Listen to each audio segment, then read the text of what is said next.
క్రీస్తు ప్రభు నామంలో మీ అందరికీ వందనాలు. ఇప్పుడు కొన్ని మనము ప్రకటనలు చెప్పుకుందాం. దేవుని కృపను బట్టి, దేవుని ప్రేమను బట్టి మరి నేను 3 మందిరాలు కట్టించాను. ఒకటి అలంకరణపేట, అంటే తాడిపత్రి వేయి రూట్లో, నాయనపల్లి క్రాస్లో, మరి పప్పురువే రోడ్లో అలంకరణపేటలో ఒక మందిరము కట్టించాను. మరి ఇక్కడ గార్లదిన మండలం కనంపల్లి, గార్లదిన నుంచి తిమ్మెంపేట నుంచి కనంపల్లి వేదాల్లో నా సొంత పొలంలో ఒక మందిరం కట్టించాను. అక్కడ మరి ఇక్కడ దేవుని కృపను బట్టి అనంతపురం జిల్లా రుద్రాంపేట బైపాస్, మరి ఇక్కడ టమోటా మండి మార్కెట్ దగ్గర మంగళూల కాలనీలో మరి దైవకృప పేరు చర్చి అని ఇక్కడ 3 సెంటులో ఇక్కడ చర్చి కట్టించుకొని ఇక్కడ ఉంటున్నాను. మరి ఎందుకు ఇవి చెప్పాల్సిన విషయం వచ్చింది అంటే, ఇవి 3 కూడా ఇప్పుడు రన్ అవుతున్నాయి.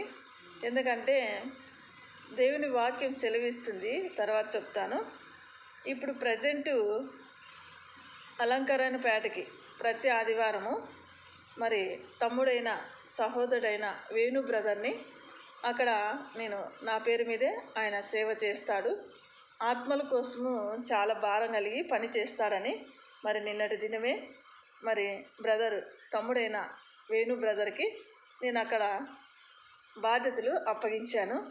మరి అక్కడ అలంకరణపేటలో ఉంటున్న ప్రజలు కానీ, మరి చుట్టుపక్కల ఉంటున్న ప్రజలు కానీ మళ్ళీ వెళ్ళి ఆ బ్రదర్కి ఆత్మీయ సహవాసంతో, ప్రార్థనలో, వాక్యంలో మరి బ్రదర్కి అన్ని రకాలుగా అందించి, మరి బ్రదర్ ద్వారా వాక్యము ప్రార్థనతో ఆత్మీయతలో బలపడాలని, మరి ఆ మందిరాన్ని మరి ఆ ప్రజల్ని కూడా క్షేమంగా బ్రదర్ కూడా చేసుకోవడానికి మీరు కూడా అందరూ అక్కడ ఉన్న ప్రజలందరూ కూడా సహాయపడాలని, మరి పాపరెడ్డి అన్న వాళ్ళ కుటుంబం అంతా కూడా మరి మందిరానికి వెళ్ళి బ్రదర్కి సహాయం చేయాలని అది నేను మనస్ఫూర్తిగా చెప్తున్నాను. మరి బ్రదర్ వెళ్తాడు, బ్రదర్ కూడా మీరు సహాయకరంగా ఉండాలని, మరి అతనికి అన్ని రకాలుగా ఉండాలని, మరి వేరే వాళ్ళు ఎవరు కూడా వెళ్ళకూడదని మనస్ఫూర్తిగా చెప్తున్నా. బ్రదర్ వేణు అలంకరణపేట మందిరానికి వెళ్ళి అక్కడ ఆత్మల కోసము నా పేరు మీదనే, నా మందిర పేరు మీదనే ఆయన నడుపుతాడు. మరి అనేక కార్యాలు ఆ బ్రదర్ చేస్తాడని బాధ్యతలు అప్పగించాను. ఈ విషయాన్ని మీరందరూ తెలుసుకొని బ్రదర్కి సహాయం చేయమని అక్కడ ఉంటున్న ప్రజలందరికీ మనసారా కోరుకుంటున్నా. మరి ఇక్కడ ప్రజెంటు కక్కలపల్లి టమోటా మండి మార్కెట్ నియర్ దగ్గర ఇక్కడ కక్కలపల్లిలో ప్రతి గురువారము తెలుగులో బైబిల్ క్లాస్, అంతకంటే ముందు ఇక్కడ ఆరాధన ఉంటుంది, ప్రార్థన ఉంటుంది, కొద్దిగా వాక్యం ఉంటుంది, వర్షిప్ ఆరాధన. అందరు కూడా పాటలు పాడవచ్చు, నేను పాడతాను, మీరు పాడవచ్చు. అది లైవ్ ఎందుకు అంటే బైబిల్ క్లాస్ స్టార్ట్ అవుతుంది కాబట్టి లైవ్ ఇవ్వట్లేదు. ఇక్కడ గురువారం అలాగే జరుగుతుంది. తెలుగులో బైబిల్ క్లాస్ ఉంటుంది. బైబిల్ క్లాస్ కంటే ముందు ప్రార్థన ఉంటుంది, ఆరాధన ఉంటుంది, వర్షిప్ ఉంటుంది, వాక్యం ఉంటుంది, బైబిల్ క్లాస్ ఉంటుంది. శుక్రవారం కూడా అలాగే జరుగుతుంది. ఈ 2 రోజులు ఇక్కడ నేను ఉంటాను. నేనే ఉండి వాక్యం అందిస్తూ, మరి ఆసక్తి కలిగిన వారు, పాటలు పాడాలనుకున్న వాళ్ళు, వాక్యం తెలుసుకోవాలనుకున్న వాళ్ళు, ప్రార్థన ఆత్మీయతలో ఎదగాలనుకుంటున్న వాళ్ళు ముందుగానే రావాలి. 10 నుంచి 1 గంట వరకు, అంటే మరి ఆ తర్వాత ఒకవేళ సమయం ఇస్తే ఆ సమయం ముందు కూడా ఇంకా ఎక్కువ సమయం కూడా ఉండొచ్చు. వీలైతే 3 గంటల వరకు కూడా ఉండొచ్చు. ప్రజెంట్ అయితే ఈ సమయం ఇక్కడ ఉంటుంది. ఈ గురువారము, శుక్రవారము కక్కలపల్లిలో ఈ కార్యక్రమాలు జరుగుతాయి. మరి నెక్స్ట్ గార్లదిన మండలము తిమ్మెంపేట నుంచి కనంపల్లి పోయే రూట్లో నా సొంత పొలంలో నేను మందిరం కట్టాను. అక్కడ సరస్వతి, దైవకృప, సబిత 3 పేర్ల మీద గాస్పల్ మినిస్ట్రీగా నేను ఏర్పాటు చేయబోతున్నాను. అక్కడ ప్రతి శనివారము స్వస్థతల కోసమే ఏర్పాటు ఉంటుంది. ఎవరైనా సరే, మీరు అనారోగ్య పరిస్థితిలో ఉంటున్న వాళ్ళు, హాస్పిటల్కి వెళ్ళి అనేక రకాలుగా సమస్యలు, డబ్బులు పోగొట్టుకుంటున్న వాళ్ళు, మరి అక్కడ 10 గంటల నుంచి 1 గంట వరకు ఉంటుంది. వీలైతే సమయం చెప్పలేం, జనాలు ఎక్కువే కొద్దీ 3, 4 శనివారం 4, 5 లోపల 5 వరకు ఉంటాను. అంటే 10 నుంచి 1 గంట వరకే సమయము. ఆ తర్వాత వీలైతే జనాలు ఎక్కువైతే 5 వరకు కూడా ఉంటుంది.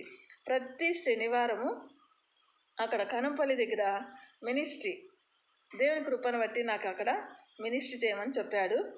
ఆ మినిస్ట్రీ సరస్వతి నా సొంత పేరు, తర్వాత దేవుడు పిలుచుకున్న దైవకృప, నెక్స్ట్ అది కూడా వాక్యం. 3 పేర్లు దేవుడు చెప్పినవే, సరస్వతి, దైవకృప, సబిత. ఆ 3 పేర్ల మీద అక్కడ మినిస్ట్రీగా నేను ఏర్పాటు చేయబోతున్నాను. ప్రతి శనివారము అక్కడ స్వస్థతల కోసమే ఏర్పాటు అవుతుంది, వేరేది ఏమీ ఉండదు. 10 నుంచి సాయంత్రం 5 గంటల వరకు కూడా ఉండొచ్చు.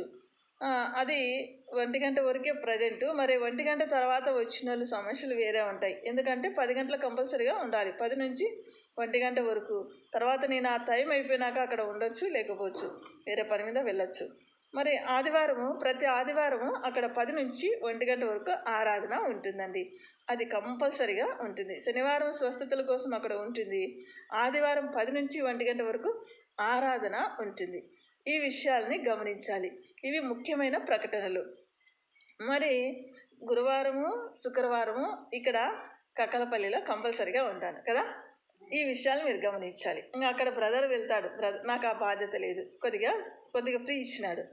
సో ఇక్కడ కనంపల్లిలో శనివారము, ఆదివారము అక్కడ నేను గడుపుతాను. ఆ తర్వాత సోమవారము, మంగళవారం, బుధవారం నేను కక్కలపల్లిలోనైనా ఉండొచ్చు, కనంపల్లిలోనైనా ఉండొచ్చు, అలంకరణపేట ఉండొచ్చు. 3 కాకుండా వేరే దగ్గర కూడా వెళ్ళొచ్చు. ఎందుకంటే నా పనుల మీద కానీ, లేకపోతే వేరే సువార్త పని మీద, లేకపోయినా వేరే ఏదో పనులు. ఆ 3 రోజులు మరి నేను ఇక్కడ ఉంటానని వచ్చి ఇబ్బంది పడద్దండి. ఎందుకంటే ఆ తర్వాత ఒకవేళ నేను ఏదైనా పని మీద వెళ్తా, మీకు ఈ సమయంలో గురువారం, శుక్రవారం ఇక్కడ ఉంటాను, శనివారం, ఆదివారం అక్కడ నేను ఉంటాను, బ్రదర్ అక్కడ ఆదివారం అక్కడ కార్యక్రమం చేసుకుంటాడు.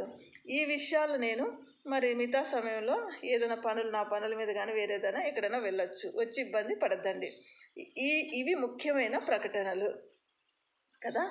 విన్నందుకు మీకు కృతజ్ఞతలు చెల్లించుకుంటున్నా. మరి ఇప్పుడు ముఖ్యంగా కొన్ని విషయాలు నేను తెలియపరుస్తున్నాను. ఎందుకంటే సువార్త కదా, సువార్త అంటే పరిశుద్ధమైన గ్రంథం. పరిశుద్ధమైన గ్రంథం ఈ ప్రపంచంలో ఎక్కడ కూడా లేదు. ఎందుకు ఈ విషయాలు నేను చెప్తున్నానంటే, ఈ ప్రపంచంలో ఎక్కడా లేదు ఇలాంటి సువార్త, పరిశుద్ధమైన గ్రంథాన్ని ప్రపంచమంతా వెతికినా కూడా ఎక్కడా లేదు, ఒకటి ఉంది కదా. ఈ పరిశుద్ధమైన గ్రంథాన్ని, సత్య సువార్తని ప్రకటించడానికి దేవుడు పిలుచుకున్న ఆ పిలుపుని ఆయనకి లోబడి చేయడానికి మరి ఆ విషయాన్ని అక్కడ పెడితే ఈ లోకంలో ఉద్యోగం చేయొచ్చు, అది వెళ్ళిపోతుంది. అన్నీ కూడా అశాశ్వతమైనవే. ఉద్యోగమైనా సరే, భర్త అయినా సరే, పిల్లలైనా సరే, ఈ శరీర కార్యాలు ఇంకా శాశ్వతంగా అంతమవుతాయి. అవంటేనే నాకు అసహ్యం. ఇవన్నీ కూడా అంతమయ్యేటివి. కానీ ఈ ఆత్మీయమైన కార్యాలు అంతం కావు. ఆత్మీయమైన కార్యాలు అంతమే కావు. ఇది ఒక్క పరిశుద్ధమైన గ్రంథం బైబిల్ మాత్రమే సెలవిస్తుంది. ఇంకా మిగతావన్నీ కూడా అశాశ్వతం, అవి కనపడకుండా వెళ్ళిపోతాయి, అసలు అవి దాని రూపం కూడా లేకుండా వెళ్ళిపోతాయి. మరి ఇలాంటి పరిశుద్ధమైన గ్రంథాన్ని, ఆత్మీయ విషయాలు తెలియపరచడానికి కోసమే ఇక్కడ మనము నమ్మకంగా దేవుడు చెప్తున్నాడు, సత్యము, జీవము, మార్గం, మోక్షం. సత్యాన్ని గురించి ప్రకటించడానికి మాత్రమే దేవుని వాక్యము తీసుకుంటున్నాడు. ఈ విధంగా ఇలా చేస్తున్నప్పుడు మనము ఇక్కడ దేవుని వాక్యం మనం మాట్లాడుకుందాం. ఫ్రెండ్స్, అమ్మ వచ్చిన వాళ్ళకి ఈరోజు దేవుని వాక్యం ఏం సెలవిస్తుందంటే, లూకా సువార్త 1వ అధ్యాయము 37 వాక్యం ఏం చెప్తుందంటే, దేవుడు చెప్పిన మాట నిరర్థకమే కాదు. హల్లెలూయా కదా. దేవుడు ఏ మాట అయితే చెప్తాడో ఆ మాట నిరర్థకము కాదు అంటున్నాడు. అక్కడ దేవుని వాక్యం చదువుతున్నప్పుడు అది ఎంత మంచిగా ఉందో చూడు. నేను చెప్పి కొన్ని వాగ్దానాలు చేయకపోవచ్చు, నువ్వు చెప్పొచ్చు కొన్ని వాగ్దానాలు చేయకపోవచ్చు, కానీ దేవుడు చెప్పిన మాట నిరర్థకమే కాదని దేవుని వాక్యము సెలవిస్తుంది. ఏమి ప్రేమన సంగమా, ఇక్కడ దేవుడు ఏమంటున్నాడు? లూకా సువార్త 1వ అధ్యాయము వాక్యమేనమ్మా.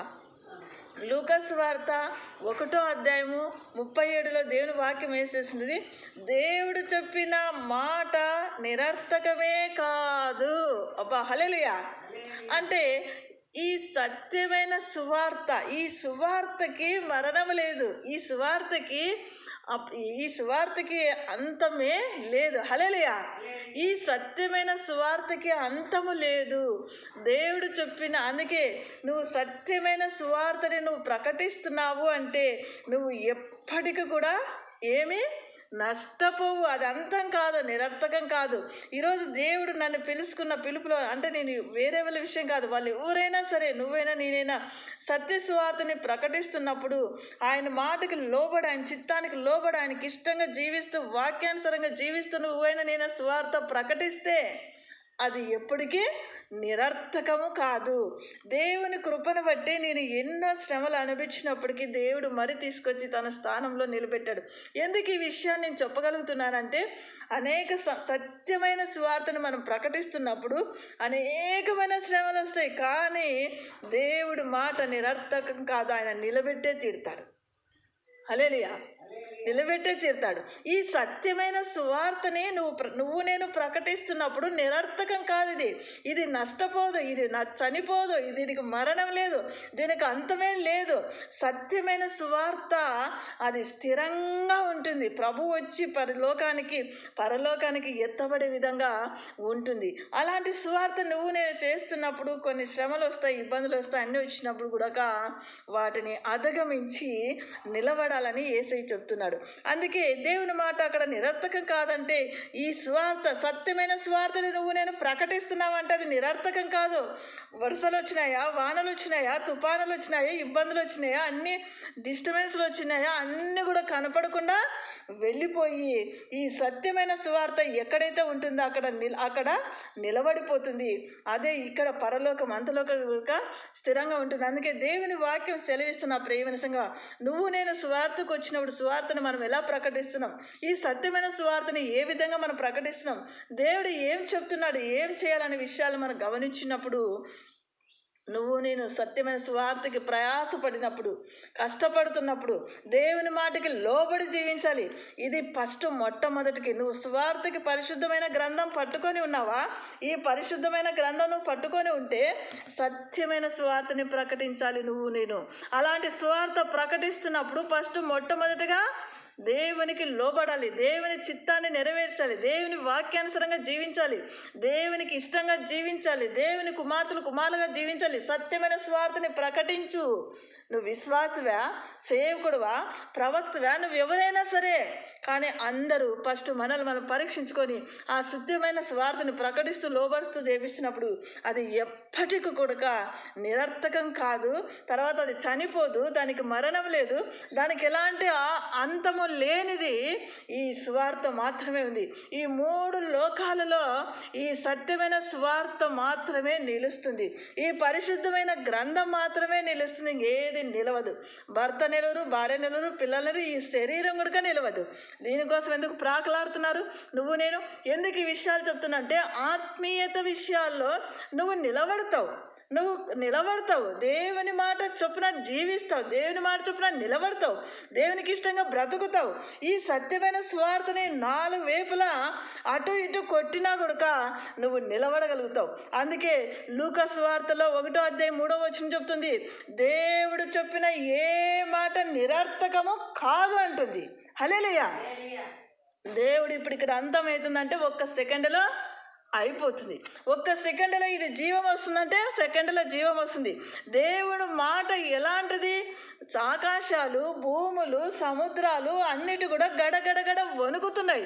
నువ్వు నేను మట్టితో ఒక బొమ్మలాగా చేసి జీవం పోసి ఊపిరిచినాడు దేవుడు. ఎందుకు భయం లేదు నీకు? నాకెందుకు భయం లేదు? దేవుని ఎందుకు భయభక్తులు లేకుండా ఎలా జీవిస్తున్నావు?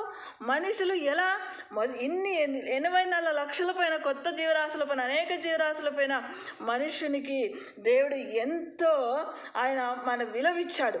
మరి ఆయన స్వరూపంలో ఉంటున్న మన జీవితం ఎలా జీవించాలి, ఎలా బ్రతకాలి? ఈ సత్యమైన సువార్తను వింటున్నప్పుడు మన మనసు మారాలి. అందుకే దేవుడు చెప్పిన ఏ మాట నిరర్థకం కానే కాదు. చనిపోయిన వాళ్ళు లేపి కూడా కార్యం చేస్తాడు.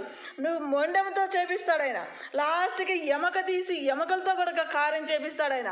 నువ్వు లేకపోవచ్చు, నేను లేకపోవచ్చు, నువ్వు వినకపోవచ్చు, నేను చేయకపోవచ్చు, నువ్వు నేను నెరవేర్చకపోవచ్చు, ఎమకలు తీసి ఎమకలతో నడిపిస్తాడు. లేదా రాయిని తీసి రాయితో స్వార్థ చేయించగలడు. హల్లెలూయా. ఒళ్ళు దగ్గర పెట్టుకొని నువ్వు నేను ఈ సత్యమైన స్వార్థని దేవునికి లోబడి భయంతో భక్తితో ఆయన మాటలు వింటూ ఆయనకి ఇష్టంగా జీవిస్తున్నప్పుడు మనం అనేక కార్యాలు చేయగలుగుతాము, అనేక విషయాలు చేద్దాం. అందుకే సత్యమైన స్వార్థని ముట్టడానికి అధికారం ఉంటుందా? ఉంటుందా? లేచి నిలబడమ్మా, నిలబడు. అలా దేవుని వాక్యం ఎలా చెప్తుంది? ఆయన మాట నిరర్థకం కదా. అందుకే దేవుడు ఏం చెప్తున్నాడు? నేను లూకాలో 1:30 దేవుడు చెప్పిన ఏ మాట నిరర్థకము కాదు. మత్తయి సువార్త 24:35 ఏం చెప్తుంది? భూమి ఆకాశములు అన్నీ గతించిపోయినా దేవుని మాటలో నిరర్థకం కాదని చెప్తున్నాడు దేవుడు. మరి భయం లేదా నీకు నాకు? ఎలా జీవిస్తున్నాం మనము, ఎలా బ్రతుకుతున్నాము, ఈ పరిశుద్ధమైన గ్రంథాన్ని మనం ఎలా ప్రకటిస్తున్నాము, సువార్తని ఎలా నువ్వు నేను ప్రకటిస్తున్నాము అనే విషయాన్ని మనం గమనిస్తే ఈ సత్యమైన సువార్త ఎప్పటి కూడా వృధా కాదు, అంతము కాదు, దానికి జీవ మరణమే లేదు. హల్లెలూయా. అందుకే ఈ పరిశుద్ధమైన గ్రంథాన్ని మనం పట్టుకునేటప్పుడు నువ్వు నేను చాలా చాలా ఎలా జీవించాలో అలా జీవిస్తున్నప్పుడు మాత్రమే మనం నిలవగలుగుతాం. అందుకే దేవుని కృపను బట్టి ఆయన మాట నిరర్థకం కాదు. కానీ నువ్వు నేను భయపడాల్సిన అవసరం లేదు. దేవుని దగ్గరికి, ఒక తండ్రి దగ్గరికి వెళ్ళేటప్పుడు భయపడతామా? తల్లిదండ్రుల దగ్గరికి వెళ్ళేటప్పుడు భయపడతామా? భయపడము.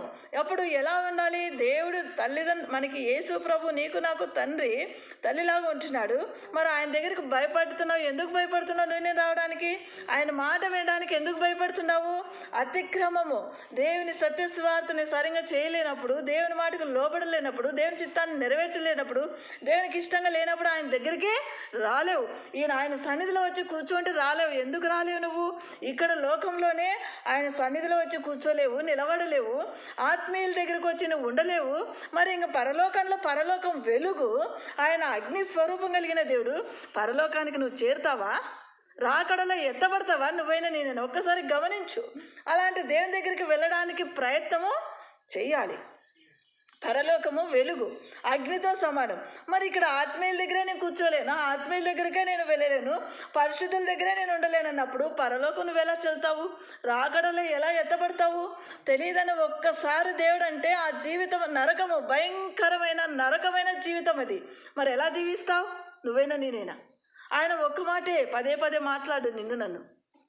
ఇక్కడ ఎందుకు అన్నిసార్లు సత్యస్వార్థని ప్రకటించబడుతుంది? ఎందుకు అనేక సార్లు దేవుని మాటలు తెలియపరుస్తున్నాడు?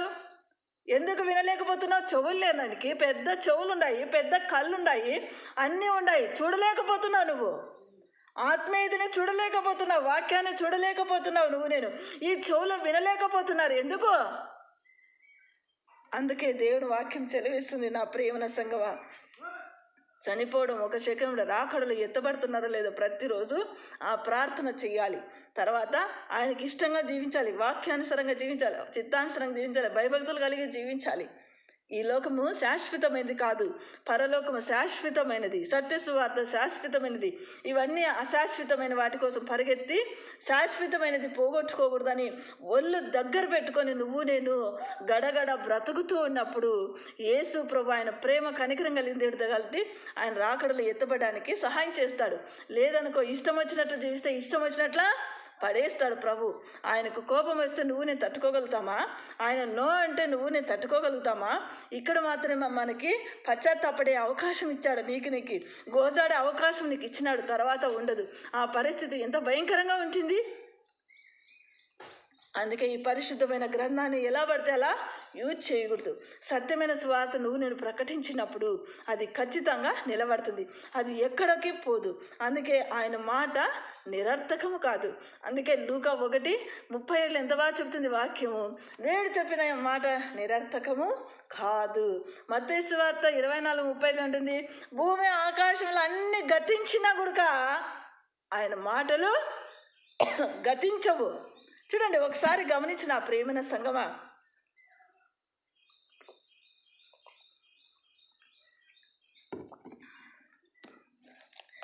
ఆయన మాటలు గతించవు. మరి ఎలా ఉంటుందో ఒకసారి గమనించు.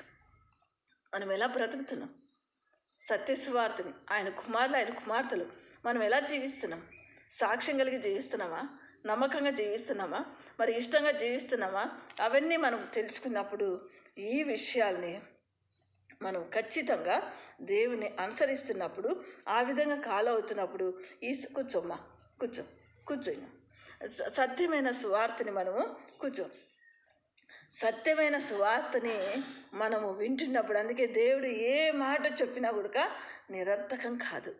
ఆయన మన పైన ఎప్పుడు కూడా కృప చూపే విధంగా మనం బ్రతకాలి, ప్రేమ చూపే విధంగా బ్రతకాలి, ఆయన మనల్ని దగ్గరకు తీసే విధంగా బ్రతకాలి, ఆయన మనల్ని ప్రేమించి ఇష్టపడే విధంగా నేను అలా బ్రతకాలని యేసయ్య కోరుకుంటున్నాడు.